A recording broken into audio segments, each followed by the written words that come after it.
Bonjour à tous pour un petit mercredi cinéma. Alors on va commencer tout de suite par une petite mise en scène. Donc j'avais le choix entre deux acteurs, Kevin ou moi. Donc en toute objectivité, j'ai choisi le meilleur, moi.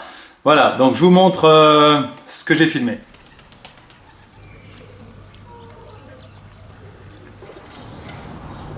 Là on se dit, oh mais quelle belle tendresse envers les animaux.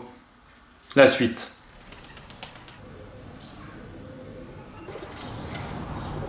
Ah bah là on se dit, oh mais qu'est-ce qu'il est gourmand celui-ci. Le dernier. Et là on se dit, oh mais quel vicieux celui-là. Vous voyez, on peut faire dire un petit peu tout ce qu'on veut aux images, tout est dans le montage. En cinéma, il y a 3 étapes dans l'écriture. Il y a l'écriture du scénario, il y a l'écriture au niveau du tournage, et il y a une 3e écriture au niveau du montage. On arriverait même à faire croire qu'un mauvais acteur est un bon acteur avec tout ça. Rassurez-vous, je n'ai rien inventé.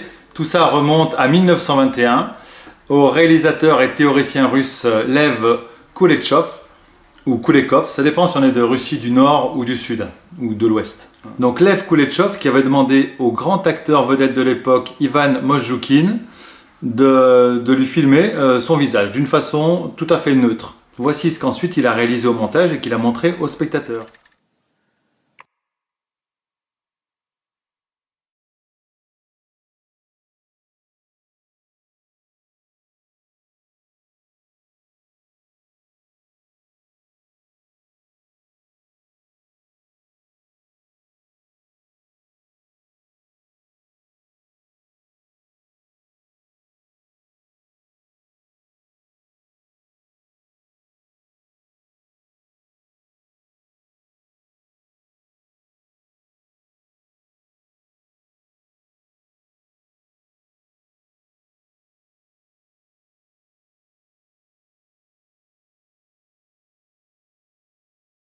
À partir d'un visage qui n'exprimait aucun sentiment particulier, il a quand même réussi à susciter 3 émotions différentes chez le spectateur, la faim, l'affliction et le désir.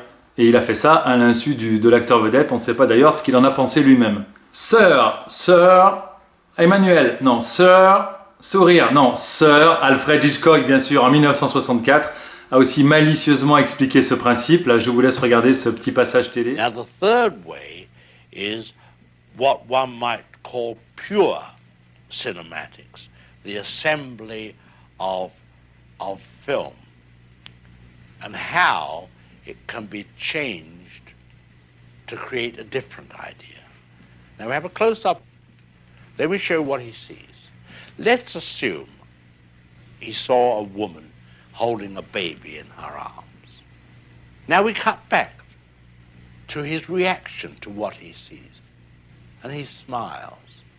Now what is he as a character? He's a kindly man. He's sympathetic.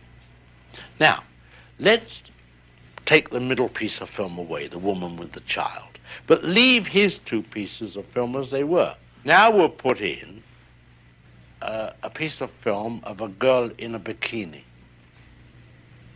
He looks, girl in a bikini, he smiles. What is he now? The dirty old man. He's no longer the benign gentleman who loves babies. That's the difference. That's what film.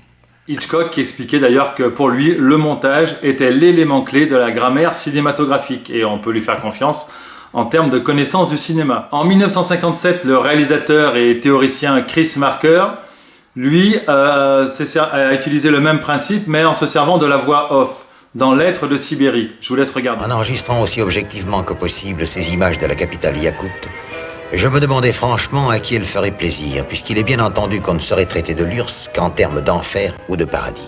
Par exemple, Yakoutsk, capitale de la République socialiste soviétique de Yakoutie, est une ville moderne, où les confortables autobus mis à la disposition de la population croisent sans cesse les puissantes hymnes triomphes de l'automobile soviétique. Dans la joyeuse émulation du travail socialiste, les heureux ouvriers soviétiques, parmi lesquels nous voyons passer un pittoresque représentant des contrées boréales, s'appliquent à faire de la Yakoutie un pays où il fait bon vivre.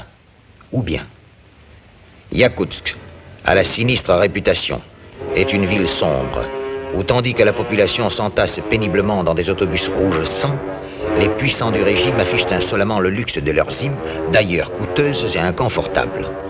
Dans la posture des esclaves, les malheureux ouvriers soviétiques, parmi lesquels nous voyons passer un inquiétant asiate, s'appliquent à un travail bien symbolique, le nivellement par le bas. Ou simplement,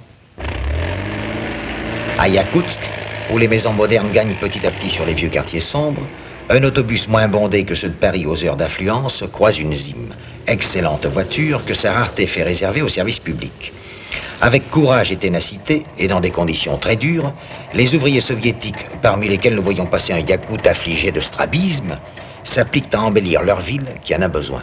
Vous avez vu qu'avec les mêmes images documentaires, on obtient un film plutôt élogieux dans un premier temps, plutôt critique dans un deuxième et plutôt objectif dans un troisième.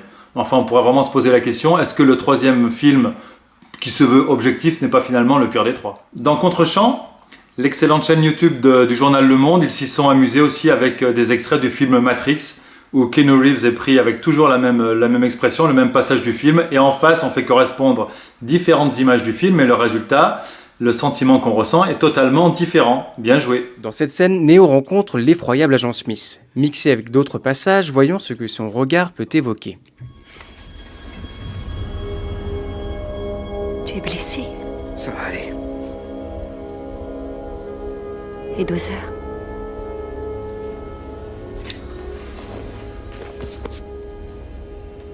Par les égouts, il ne reste rien. Silence.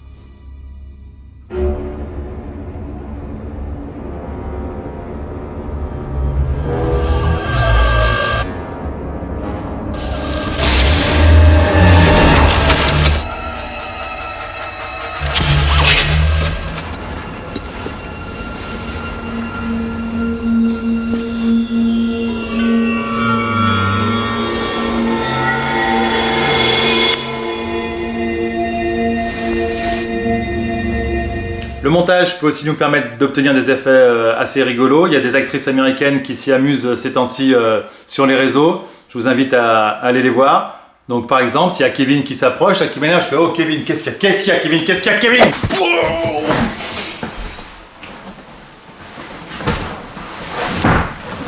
Oh Julian, don't do this again. Oh Kevin, il a gardé la patate, gardez aussi la patate. Je vous envoie le classement du blind test numéro 5 et je vous dis à demain pour un petit peu de mathématiques. Salut.